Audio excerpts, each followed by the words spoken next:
Okay, let me hide you. All right. I believe we are live. It always takes a second. This is always like my most nerve-wracking part. This event hasn't started, but it has started. And so it takes like a 5-second delay, and everybody on Facebook is going to see me like introing it. So yeah, so you saw me hiding them. There we go. Hello, everyone, and thanks for joining us on Ave Explores Live. It is November. No, it's not November. It's September the 1st. Time doesn't really exist in my mind anymore for a variety of reasons, the least of which is that I'm still pregnant. But I'm so excited that you're joining us tonight. I am still in my grandfather's house, still evacuated from Hurricane Laura. Please pray for Southwest Louisiana and the destruction that it has, it's experiencing, and the recovery efforts that are ongoing, and for all the people there. We fared okay. Our house is good. I know some people might be curious because I was talking about that last week. Our house is okay. We will move back into it happily once there's power and water in our town. I actually joked today with my husband. I was like, I feel like all of the Ave Explorers topics have been so providentially timed, right? We did, and I've said this before, we did art and architecture during the beginning of the pandemic when nobody could really go anywhere. So we gave everybody a snapshot of the world. And then we did social justice and faith in action, kind of at a moment when it was really important to talk about putting our faith into action, especially when it came to matters of injustice. And now, at least for me, talking about Catholic family life, when I am in the trenches of family life, there are 5 adults, 5 dogs, a 3-year-old, and a baby on the way in a 1,600 square foot house in the country. We are familyed out, and it's beautiful, and it's messy, but it's ours. And I'm so blessed that I get to kind of curate this content and have these conversations in the midst of that. And tonight we're having a conversation that I know a lot of people will be very interested in. It was actually a conversation that was one of the first ideas that we had when we were planning all of this content. When we talk about Catholic family life, we often talk about the beauties and the joys, and we talk about the struggles. But oftentimes there can be grief in family life, and there can be a hard road to walk, especially as a couple that's experiencing maybe infertility, miscarriage, the loss of a child. What is that like? What is it like to walk that road? What is it like to carry that cross, often a forced cross, a cross that most of us, many of us, all of us would want to avoid? And then how do we love and help people who are walking that road? How do we find hope and healing in the midst of that? But then at the same time, also allow ourselves to, this is my favorite phrase, really feel our feelings and not be afraid to walk through that pain. And then, lastly tonight, we really want to just talk about like where joy can come from in the healing and how that can then lead to a more fruitful Catholic family life in the long run. So with all that being said, as we were planning this content, I knew exactly who I wanted to bring on, and they're 2 of my dearest friends in the world. We were just joking off screen that the only fun things I've done in 2020 have actually been with them. We vacation together. Anytime I'm flying through St. Louis, Missouri, pre-corona tide world, I would visit with them and get to hang out with them and their friends, or their kids, excuse me. Our kids are friends, so that's why I'm saying it that way. Rachel and David Leininger are joining us tonight. Rachel is a speaker and an author, and David is a manager of a web development and design team, and they are based in St. Louis, Missouri, and we're going to bring them on. There they are. Hi, guys. Hi, friend. What's up? How are you? It's so great to see you. Can we just hang out? Yes, please. Back on another vacation with all of our little people. Yes. Yes. Oh, and I love that your oldest daughter thinks that Airbnb is where that's where your house. Yes. Yeah. The Airbnb we stayed at in January is your house, right? She's like, I want to go sleep in Rose's bed. Yeah. Oh, she'll love our real house when we can get back into it. Do you still have a bunk bed with race car sheets? Yes, because she might be disappointed otherwise. We will have to get one before we show up. Yeah. That'll be an immediate. I'll see if insurance will cover it. That's what we're in the throes of doing right now. I'll just claim it. Yeah. Debbie can help me out. She's my insurance adjuster. We have photos of it. You could pass off those photos. That's true. And that crazy corner of the room with the Elsa doll. It was a fun trip. I know this is totally off topic, but I love the fact my husband and I, Tommy, I'm not talking to you, I'm talking to the world, often kind of lament the fact that we don't have a ton of couple friends. And my joke is always back. Well, we don't need a ton of. We have Rachel and David. We're good. Like I don't need anybody else. We're done here, right? David jokes that he doesn't have friends, and so he's really glad to have Tommy. Maybe that's a need that he's expressing, and I need to pay attention to it. That's another Facebook Live. Tonight, I want to talk about you guys and your wisdom and your experiences. But first, I want to know, everybody that's watching, who are you? Where are you? What are you doing? And tell us a little bit of your story, how you met, about your family. So I am Rachel Leininger. I'm born and bred in St. Louis, Missouri. I've lived here my whole life. We joke the arch is a giant magnet, and once you're in its grips, you can't leave. So that's how he got here, but you can do that part. And I have retired from the diocese. I worked for the Archdiocese for 10 years on a retreat ministry for young people of all ages, is how we said it, but mostly middle school and high school class retreats, confirmation retreats, things like that. But I retired when our youngest was born, just so I could have more time with them, because it was lots of weekends and evenings and travel, and I was just missing too much at home. So I'm home mostly full-time, really full-time now that there's a global pandemic, but when there's not, mostly full-time home, and then still travel to DYCs and, Studentville conferences. Remember those? We used to do those. Sort of, yeah. Yeah. Maybe next year. Things like that. And Blessed is She too. I've worked with them. It's been really fun to kind of meet people all over the place. And but we have 2 little girls here at home. Our oldest is 3 and very obsessed with all things fancy. And then our youngest is 1.5. She's almost 2. She'll be 2 in December. So they're super close in age. They're about 19 months apart, and they're so fun. Like, especially now that our youngest can keep up with our oldest. It's the best. It's the best. So it's like a live action Bluey episode. Yeah, we love Bluey. Actually, when we watch Bluey, they change the names of Bingo and Bluey to their names instead. It's awesome. In the theme song. Yeah. So it's probably the most quoted children's show. Yeah, it's Keepy Uppy. Like, we quote that nonstop in our house. Cheese and crackers. Yes. Beans on toast. So I'll do me. I'm David Leininger, the husband to her, and I grew up in South Carolina, and after graduating college, had a lot of opportunities with web development and app development, design and stuff to travel a lot, and so I lived in a lot of different places and didn't really have a home. We ended up meeting at a youth ministry convention, and after that, basically as soon as I could, we got engaged, and then knew that the Arch was a magnet, and so there was only one option, and moved up to St. Louis, and then now we've been here 5 years, again, I'm a web developer, an app developer, designer. I manage 2 teams, development team and a design team, and I really love it. My job's fun. I solve problems for a living, and it's cool. And also right now I'm currently full-time from home. So I like having lunch with my kids every day. Yeah, and it's pretty great. Pretty neat. Yeah, I told Tommy, I feel like this was the year that Jesus said, you need your husband at home, because he's a teacher. So he's been home. And then there was a hurricane. So now he's going to be home with the new baby, which was not something we were going to get. So I'm very pro girl dads being in the house. Like, I think that's the greatest thing that we can do. Good. And I've seen you both parent, and you're excellent parents. So we could have done a whole Facebook Live on just how to cultivate a fun family culture with kids that are focused on play and imagination. Yeah, it's just Bluey. Just watch Bluey. Yeah, Bluey. You just live the episodes. Yeah. And then, Instagram Live, some of those things. But tonight, I actually want to unpack and explore a topic that's a bit heavy, but it's really, I only wanted to talk with you 2 about it. And just to our watchers or viewers on YouTube and Facebook especially, you can put in the chat if you've got questions for the Leiningers about this topic, and we'll get to those as the show continues on. And then just like we did last week with our episode on the single life, Rachel has graciously agreed and opened up her Instagram to take some questions later on in the week. If we don't get to all of those, you can throw questions to her and kind of continue along that discussion, and we'll give you her handle at the end. But so the first time that we ever met was in St. Louis. I was up there for a teacher's conference. Tommy came with me because it was our spring break. You picked us up at the hotel. We hopped in the car to go to a burger joint to meet the Grays, Jason and Katie.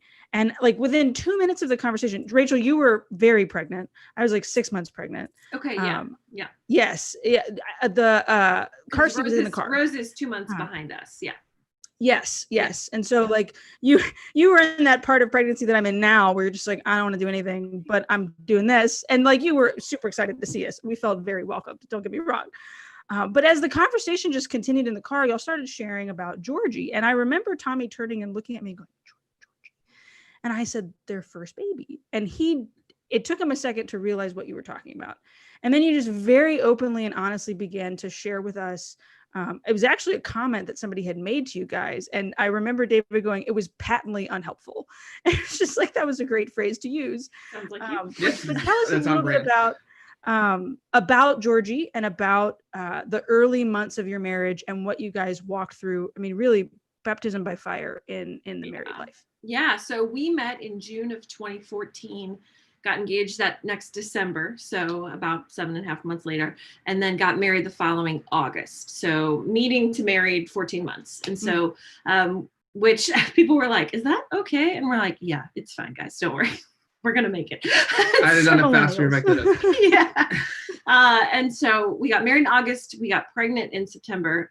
And we miscarried in October, and we buried that baby in November. So our first couple months of marriage were very intense. And it was really unexpected in a lot of ways. So we used natural family planning in our marriage, and we knew there was a chance that we could be pregnant, but we were like, we'll just see what happens. And then we got pregnant and honestly, not excited about it because we had just gotten married. And it felt like it was too much too soon. And he had just moved to St. Louis, and we were trying to figure out how to live together in this new house in a new city. Like, it was so much so fast. But that feeling did not last very long. And then we started to get more excited because we knew we wanted to have children. We knew we wanted to have a ton of children. Started planning the nursery, what it would look like, what it would be with the theme, all that stuff. All that stuff. I mean, I'm pinning like crazy, and we're going to go. And then about 2 weeks after we found out we were pregnant, I started losing the baby. And one thing we've learned since is that every couple's story of miscarriage is different. And we've had 2 losses. So our first Georgie, and then our most recent baby, Monica, we lost in December. And even those 2 losses are different from each other. And so the circumstances are crazy, but it took about 2 weeks from the time things started going wrong to Georgie finally passing. So a long, pretty drawn out process. And again, yes, newly married, newly pregnant, felt guilty because I didn't want to be pregnant, and then I did, and I'm not. And it was a lot. And one thing that was really helpful were people sharing their experiences of their losses. Knowing we were not alone in that, knowing that other people had been there was definitely consoling. Because like in my immediate family, nobody had had any experience with miscarriage that we knew of or talked about. And nobody talked about anything with David's family either. And so, and even friends who hadn't been there, you know, nobody knows what to say. And I appreciate the effort. And we can go through a list of things that are and are not helpful. But one of the things that really blessed me the most was one of my best friends who lives in town. We joke she lives far away. It's like 45 minutes door to door. So it's like the Oregon Trail. Like you got to get an oil change. Yeah, on your way out there. You're a different group of people when you get there. And she is 100% a Martha. She needs to do. What can I do? And I was like, you can't do anything, because all I want right now is to stay home with only my husband. I don't want to talk to anybody else or see anybody else. And I just want to numb out in front of bad TV, like reality TV reruns. That's perfect. Give me some ice cream also, and I will come out of this at some point. And so she sent a care package, mailed a care package in our same town, mailed a care package to us. Right. And it was like when adult coloring books first came out, and they were all so popular. So it was some of those, but it was a prayer card and a candle and snacks and just like, that was such a loving thing to do for us because we didn't want to see anybody, talk to anybody, but it let us know that we were being thought of and taken care of too, which was great. Yeah. And there were some other really huge blessings, just, you know, where I was working at the time. Like I had an event that I had to be at that night, and everyone understood and they made it, you know, work around it and sent a little arrangement of flowers and stuff, which is super helpful. And then there's another couple friend of ours that lives out of town, and I don't even think I said what was going on right then, because we were still trying to like wrap our heads around everything. And they sent us like $25 in iTunes gift cards. It was like go on a marathon, like watch whatever you want to watch, like and then very openly said kind of, like let us know if you need more. I'll say like one of the things that was really interesting, and I heard this it's on topic but sort of not. One of my really good friends, his mother passed away, and so the thing that was said, and I remember doing this, was saying, like, tell me what you need, tell me what I can do.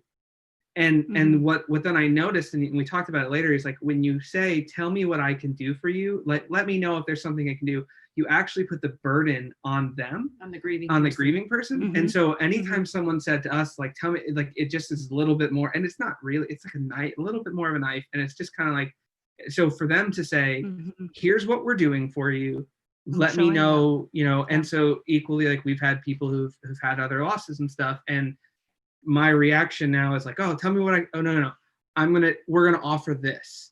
Tell me the day, tell me the time. I'll send you a meal. What night works. Yeah.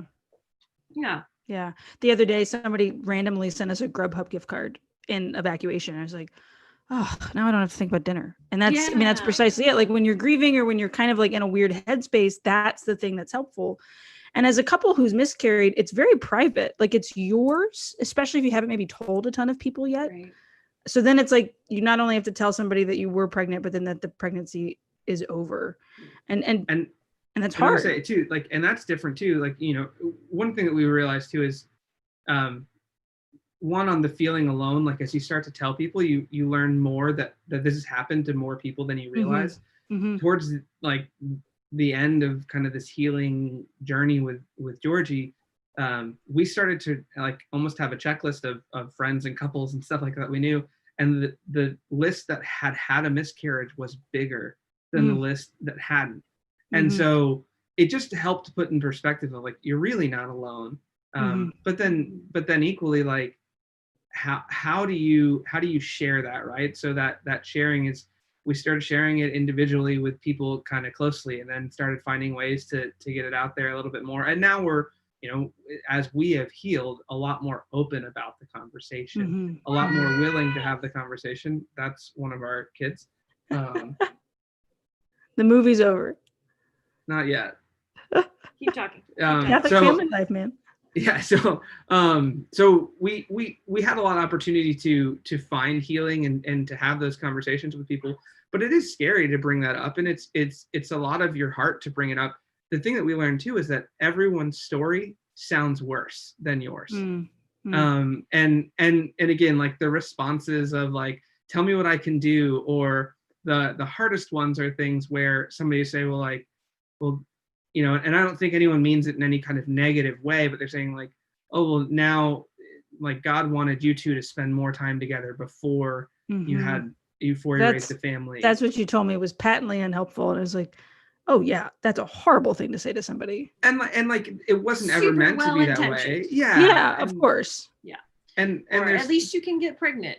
Well, what good is getting pregnant if we never hold a baby? Or because maybe we miscarry every single time we get pregnant. There are people that happens to. Yeah. We were at a family function, and Rachel was holding our nephew. This is like 3 weeks after we lost Georgie. 3 weeks after we lost Georgie, and someone says, "You look really good with a baby." Oh. And I was like, "Knock it off, stop." No, and she's like, "No, I'm just saying, like, she looks like she's a great mom." No, they didn't know. And like, it's that moment too where it's like. So here's a just general tip: never comment on people's family size.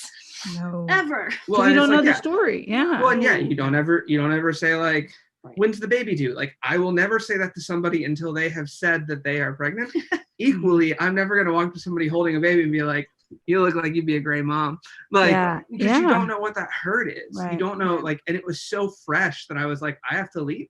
Like, I can't be here right now because I'm watching you hurt my wife and I'm still hurting. And like, we haven't told people, we've told some people, we haven't told everyone there yet because it was still something we didn't know how to say or be a part of. Yeah. I mean, you're saying, I think it's important to talk about that hurting. Because I imagine that looked differently for the both of you.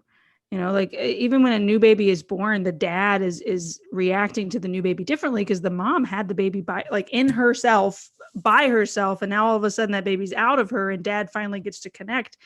I mean, that couldn't have been easy to both kind of be walking this path of mourning for a child you had not been able to meet. Yeah, I know for me, we were blessed in a lot of ways that when Georgie did really pass, it was at home, and our doctor is excellent and had told us how to navigate that and what to do. And it was a huge grace, actually, because if Georgie didn't pass naturally, then I was going to have to go and have a procedure done. And it was the night before the procedure. So it was a grace that we didn't have to go to the hospital and do all that. But anyway, we were able to pass Georgie at home. And so then to take his remains to the funeral home, and he's buried, and we can go there, you know, and well, and part of the healing from that, which is like that. So Dad, the first thing I did when my oldest was born was I went protector in an instant. Oh yeah. And like she didn't cry for like a minute and a half, and like it's not an exaggeration. It was a long time. It was an exciting birth. Yeah, and like, and so I'm sitting there and they're reviving her, and I was like, I will end any of you if you hurt her. Like, and so with Georgie, I couldn't do the same kind of thing, and so I went to the basement. I don't know if I'm gonna be able to get through this.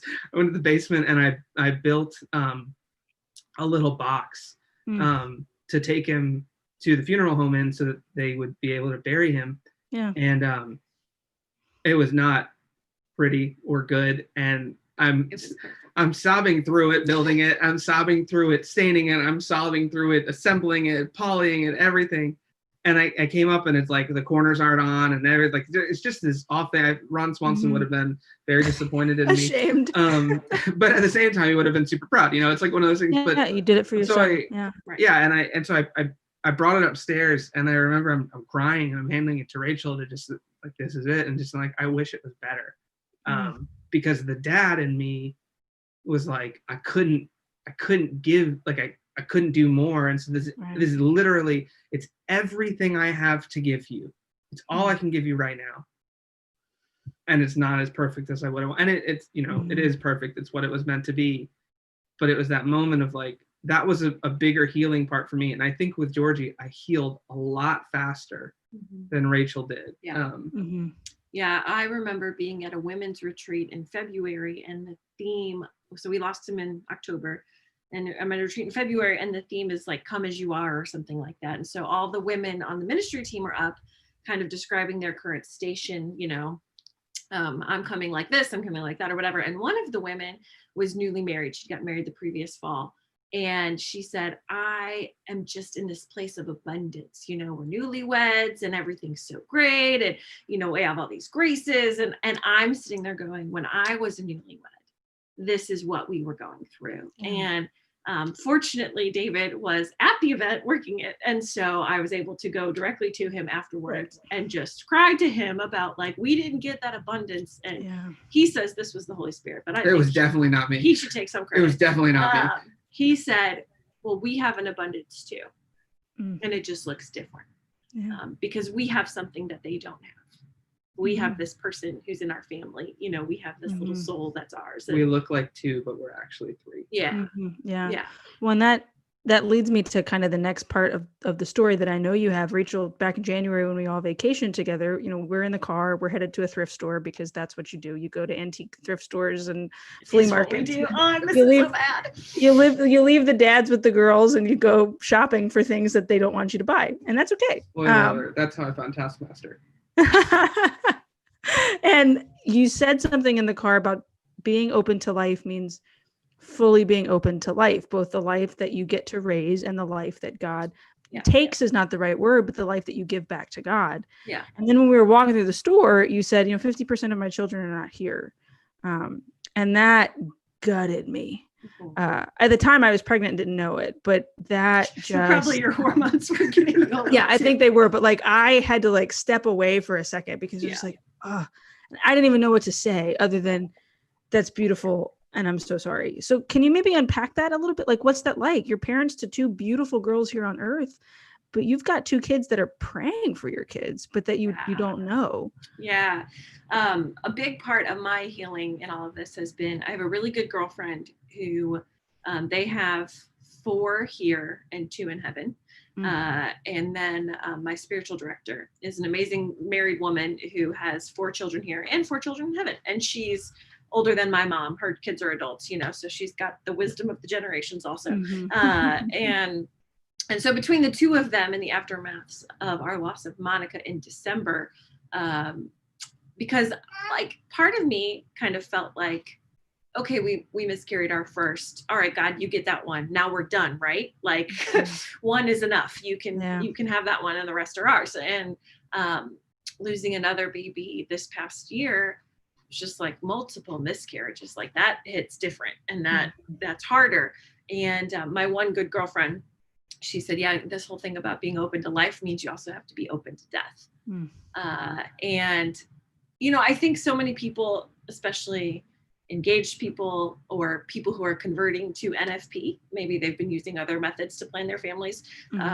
They think that NFP means, oh my gosh, you're going to have 12 children and have to drive a passenger van and like, you'll never have any money and you'll eat beans on toast every day. So like, but no, being open to life is being open to death. And we might come up with 10 children, but they might not all be here.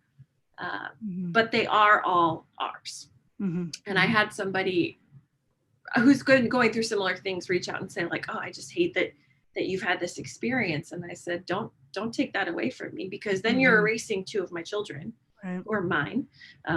And also, you know, timing is very important in creating a family. And any other month, Alice isn't Alice, Lucy isn't Lucy. You know, our children are who they are because of their timing. And our children in heaven are part of that timing. And so, and my spiritual director with her 4 in heaven, she said, you know, I don't imagine that my husband and I are going to make it up there at the same time. Like maybe that's how God's going to work it out, but probably one of us will go and then the other. And she said, and so whoever gets there first gets to have this sweet reunion with these children who are ours, and then gets to be there when the other one comes. And then we get to be there when our living children come, you know, and something about that put just such a strong image in my heart of Georgie and Monica being together and how beautiful that is, in the same way that my girls are together, and how fun it is that they get to play together and be together and love each other and be best friends. Like my other children have that same experience. And so it's much sweeter with the hope of heaven. I don't know how anybody does anything without Jesus. Right. But like but the faith that we will get to see them again, the faith that our family will be whole again one day, and the reality then that on us, we have got to work even harder to get ourselves to heaven, and you know, not get ourselves, but you know, to make be faithful, holy people, and try to make it, and try to get these girls there also, because we're not complete until we're all up there together. And it's one of those things too where like that kind of comfort and healing, it came in a lot of different ways. And so like we both did a lot of youth ministry, and I remember very vividly being on a retreat, and it was during a time of adoration, and where we were, you kind of got to go sit wherever you wanted to in relation to the to the actual monstrance and to Jesus in the Eucharist. And I went basically under the table. I mean, I didn't really go under the table, but like I was as close to the table as I could possibly be. And I remembered sitting there going like, just crying and really opening up and being like I'm so broken and sad about this. And I was like, I wish I could see him. I wish I could hold him. I wish I could be there. I wish I could have him. And this very overwhelming moment of what I knew was Georgie's voice saying, I'm right here. And look at all the good we're doing. So like working on this retreat, chaperoning, like sitting with these kids, like he's with us. And so like we, you know, that part of there's a naming ceremony if you don't actually have the remains of the baby. There's also like we had a burial for Georgie and a naming ceremony for Monica. Naming them was a huge part. But we every day when we pray, especially with our kids before they go to bed, like every day when we pray, we ask for Georgie and Monica to pray for us. We pray for them by name, and we also ask them to pray for us because we really do believe that they're in heaven. And so that mindset of knowing they're there, knowing they're with Jesus, but also like we have friends that are having difficult times, or like we've even had friends who have been struggling to get pregnant, and it's like, okay, Georgie, Monica, go be with them. And like there have been couples that have had a hard time conceiving, and we've been like, go be with them. And like, I'm not saying it's our kids. I mean, probably our kids, but like that have been with them. Saints.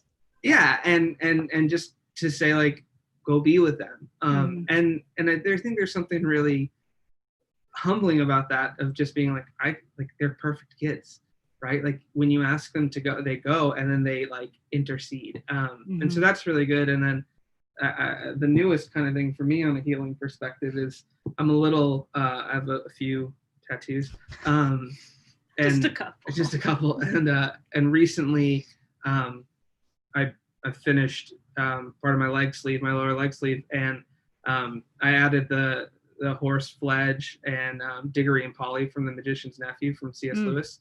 And so they're flying on Fledge, going to like right after Aslan creates Narnia, and they're flying to the garden and to the tree. And so that image just really stuck out to me because it's a boy and a girl. And so it's Georgie and Monica. And so when that became permanent and became real, and it was there, like I remember just like another overwhelming sense of peace of I get to take them with me everywhere. And so like I know not everyone's going to go get a tattoo, and that's not what I'm saying everyone should do. You're going to get letters. A lot. Sorry, I apologize. But like everything I have tattoo wise is a scriptural thing. It's Jesus based, and they all have a faith based, and they all have a meaning in a very specific part in life. And that was one that just like it was there, and it's really important, and it's in a spot where I can see it every day, and there's something about it that made a huge difference. But that was I didn't realize like how much even more, and still I'm going to be healing from this for the rest of my life. Like you're never done healing. I'm healed to an extent, but like that was another giant leap for me. And you know, in 10 years I'll have another, and then if our kids have kids, or if they go through a miscarriage, like that will be another moment in that healing and in that hurt at the same time. Like it's that continued back and forth, the ebb and flow of that. Yeah, I mean there's thank you guys for being so vulnerable. Somebody asked, and it's a perfect segue to what was already kind of the planned next question. Like, people experience a miscarriage. There's kind of a moment where you want everyone else to know, okay, this was my child, this child's real, but at the same time, you want it to be very much your own private thing that's yours. Just like you said, you don't want to see anybody.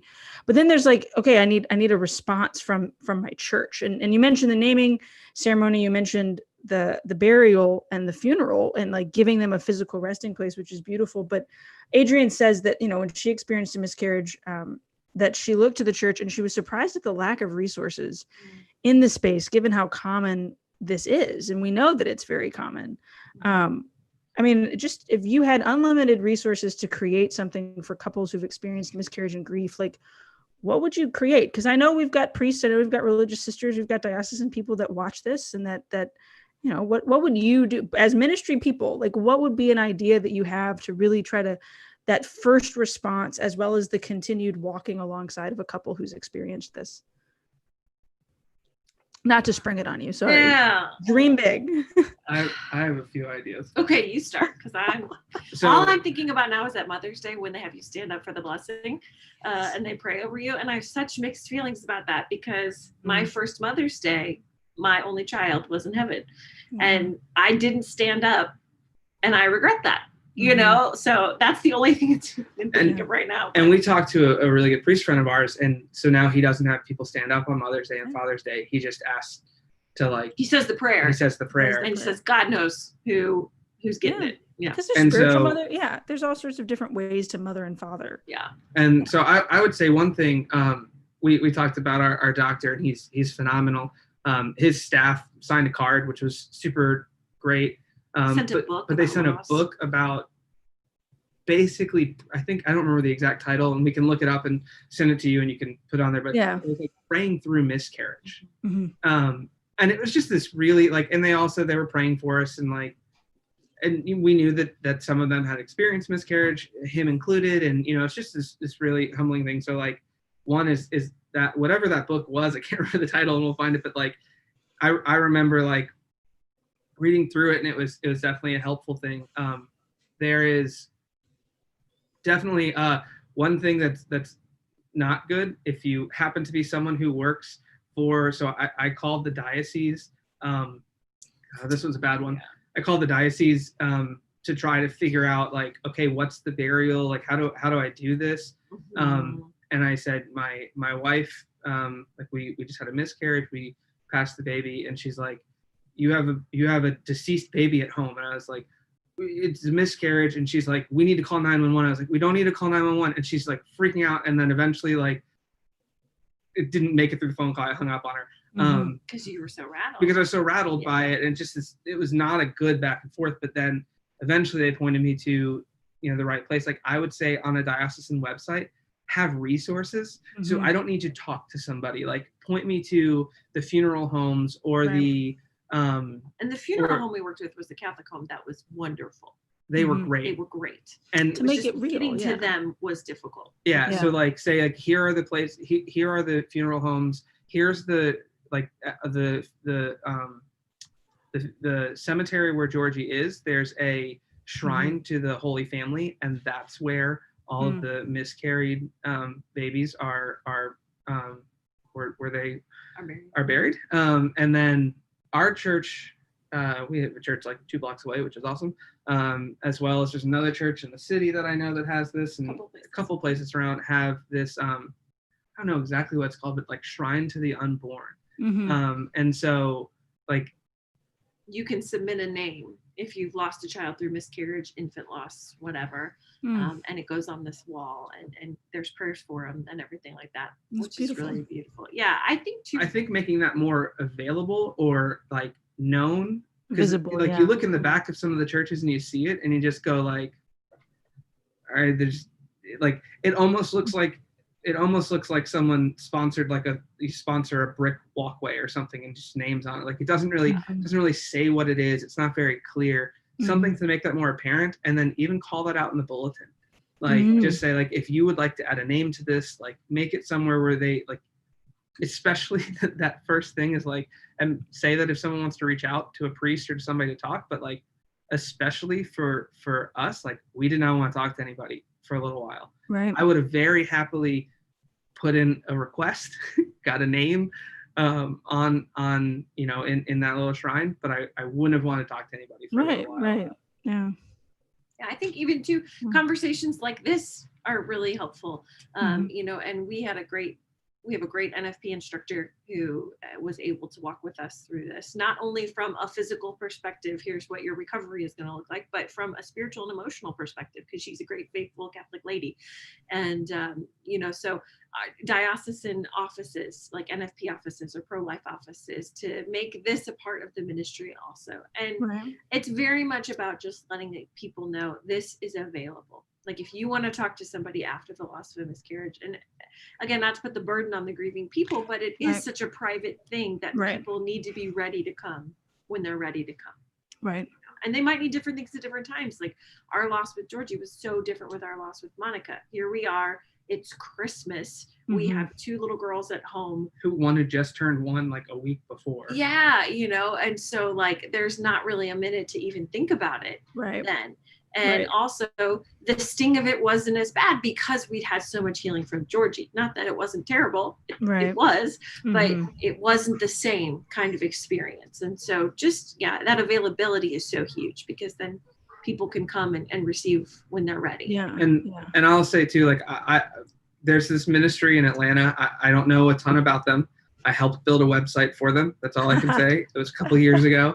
And I know that to my knowledge, there isn't anything local in St. Louis that's doing the same thing, but they're called All Embrace. If you're in Atlanta, it's specifically for, couples who are dealing with this, this stuff. And so, again, I know that it's sponsored by the diocese. I know that they have an annual mass. I know that they have some other pieces and stuff like that. I think there are some lessons in what they're doing that can certainly, and at the same time, like it's not always for everyone. I know that there's stuff that I've seen that they've done in the past that like they had some walk kind of remembrance walk thing, and again I don't know everything about it. I can't say it, but like right away that probably wouldn't have been the thing that we would have wanted to do. Right. A couple of years later, some healing wise later, yeah, I think that we'd be more open to it. Like now we're obviously more open to talk about this in general. Right. I think that makes a difference is time is just some of it. Yeah. I mean, it sounds like everybody walks a different grief path. We have actually an episode on Tommy Ty, who they lost their fourth son, Luke. He was stillborn, and we did a podcast episode with him, and he said something really profound and related it back to miscarriage, that, the same way that everybody parents a little differently, everybody's going to parent their lost child differently. Everybody's going to grieve their lost child differently at whatever stage that child was lost. And it's right and just that the church gives a person space to be able to do that. There is no formula for healing. There is no formula. I mean, there are some things you definitely shouldn't say, and there are some things that are super, super helpful. I guess if you've got questions, now is the time to throw them in the chat, and they'll get sent over to me. As I always remind people, I'm not ignoring my guests. I'm looking at my double screen to see what some of those questions might be. One of my direct questions, I guess, is how, you pray with your girls about, you ask Georgie and Monica to pray for them, and they know their names. What do you think as they get older? Like, how do you think they'll process that? Or do you think they'll ask questions or have, I know Alice is older and she's very verbal. So like, has that ever come up with them? Not so much. They do want to know more who Georgie and Monica are. So we explain Georgie's your brother, Monica's your sister. Georgie came first, and then you, and then you, and then Monica. And our older daughter is definitely starting to piece some of that together. But I have friends who they miscarried their first also, and their kids are older than ours. And their son, who is 4 or 5, he really connects with his big brother in heaven. More so than either of the girls do. And I think it's the boy thing. Like, he just really wants to have a brother, and he knows he has one. And, my friend says that, like, when he's having a hard time, he goes, I just need big brother Michael to help me, which is so beautiful. It's so great. And I imagine that things like that will happen in our family too, as we talk about all of our people.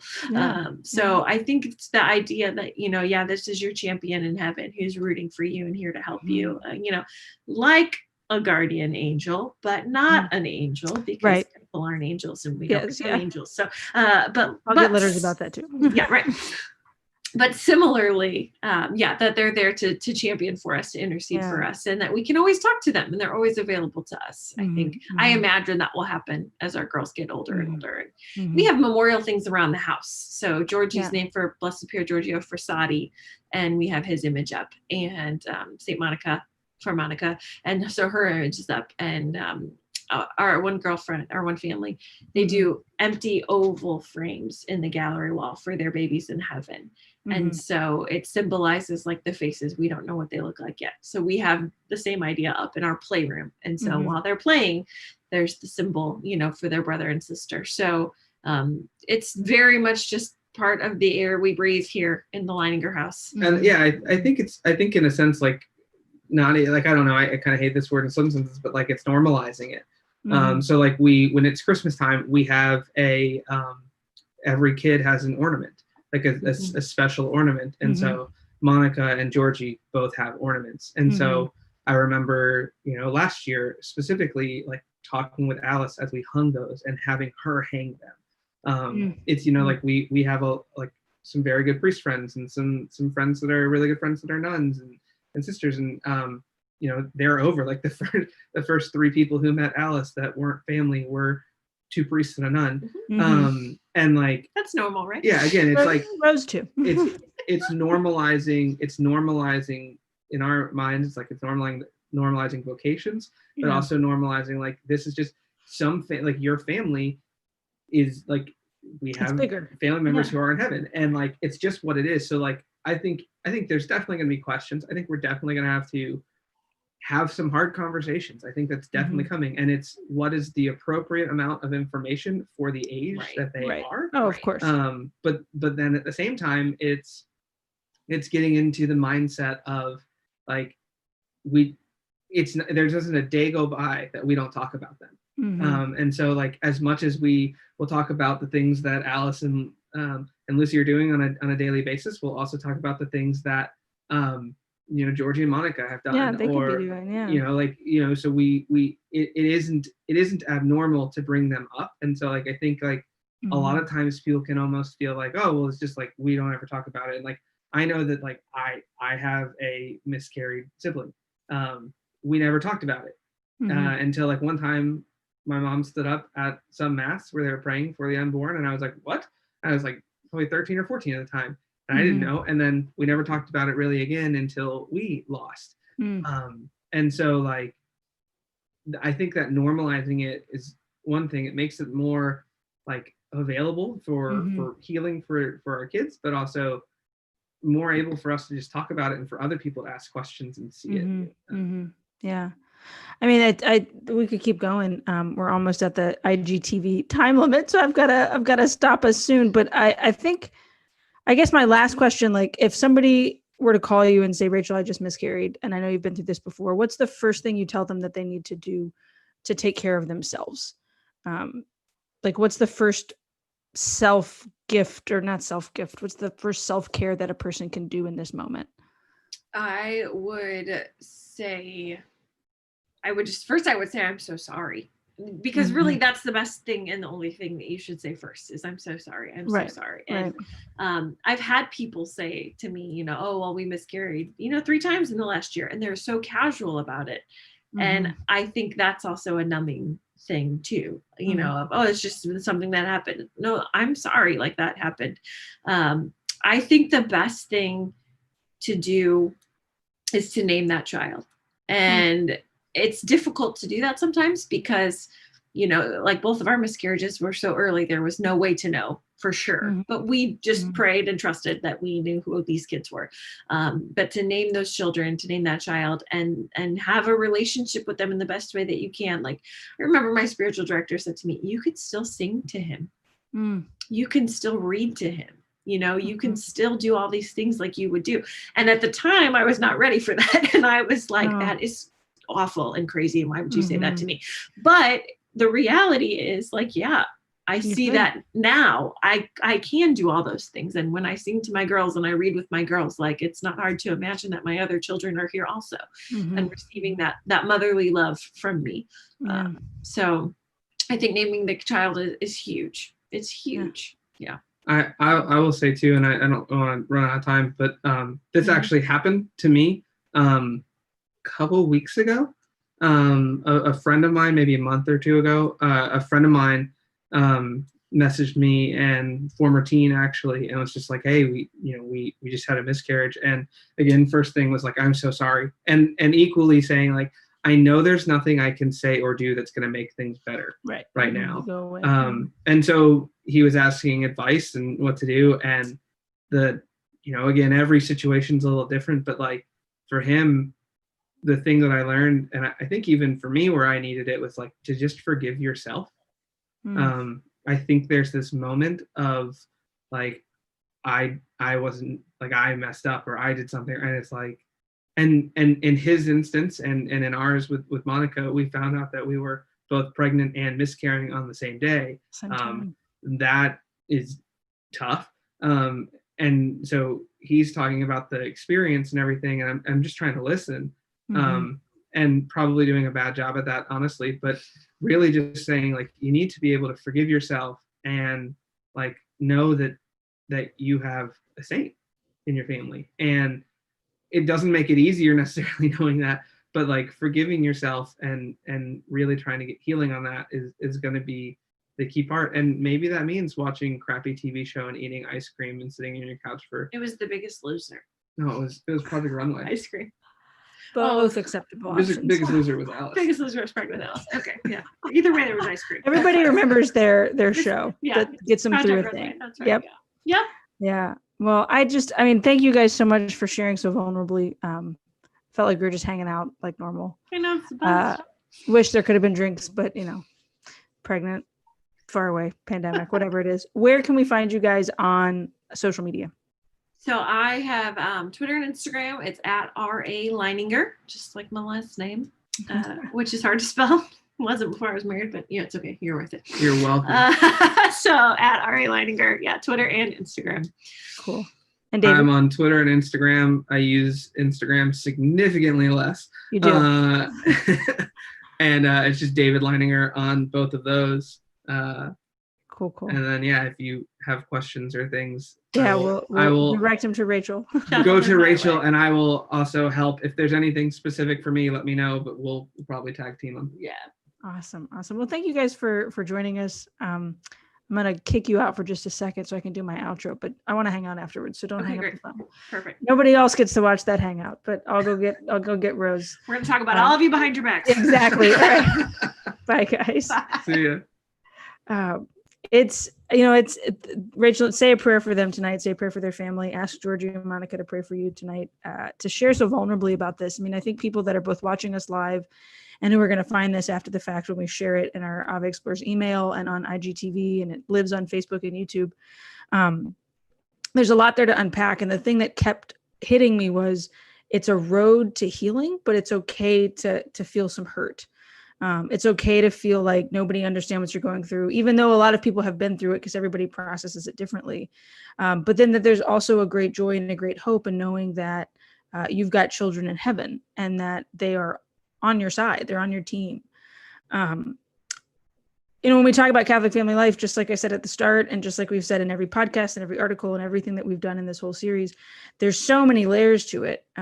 The other day, Rose wanted to watch Shrek, and they were talking about the onion and the layers, and I was just laughing because I was like, yeah, that's pretty much everything in life, but especially Catholic family life. There's so many layers, and there's so many different ways to experience it, and so many different just stories that people have. My favorite thing about Ave Explorers is that we're telling stories, that we're looking at a topic, and we're not just doing this theological analyzation, but we're really diving into the lives of people who are walking this road. So with Rachel and David sharing with us about their miscarriage, last week we had an episode of our podcast with Brian Greenfield where we talk about fatherhood and what it means to be an empathetic father. We have an episode coming up tomorrow with a foster mom who also gave up her child for adoption 15, 16 years ago, and why she chose life and why she now does this incredible ministry with teenage boys as a foster mom. Both of those things, all of those things are part of Catholic family life in the big tent that they are. And we hope that you take advantage of the content that we are creating by going over to Ave Explorers on the Ave Maria Press website. If you just open up the website and you click at the top, there's this really great free resources button. You click on it and it brings you to all of the series. So you can find all of our podcast episodes, all of the articles that have ever been written, all of the stuff we've done over the past year. This is kind of a new element. We've only done these Ave Explorers live conversations the past couple times. You can find all of those backlogged on the website as well, or on our Ave Maria Press Facebook page, and we hope you go find them. Next week, we have our final Ave Explorers live conversation, and it's a doozy. It's a good one. Imagine a priest and a deacon and their father and son, and they converted to Catholicism, and they are both stationed in the same diocese. And one is a biologist and one is growing a garden and has goats. And they're really cool people. Father and Deacon Stinson. I know them through Twitter, which is how most things happen in the Catholic world these days. And they're going to join us on the show to tell us their story of conversion and to talk about, and I love this topic, vocations and being vocations minded. And why, when we raise our families and when we walk through Catholic family life, we're not just trying to get our kids to college. We're not just trying to get ourselves to a certain number in the bank account. We're trying to get to heaven, and our vocation is the way we do that. So Father Cassidy Stinson and his dad, Deacon Michael, will be joining us on the show. We hope you join us next week. We hope you subscribe to the podcast and subscribe to the emails at AveMariaPress.com. Thanks for joining us tonight. I do have to plug, because I'm from Southwest Louisiana, if you click on the hashtag Help Lake Charles or hashtag Hurricane Laura, just to help the people who have been decimated by a hurricane category 4 storm. Our town is recovering and is strong, but we would love any support or help, or just even a signal boost on social media if you can give it, to really pray for the people and to help the people of Southwest Louisiana. Thanks for joining us tonight. We'll see you next week.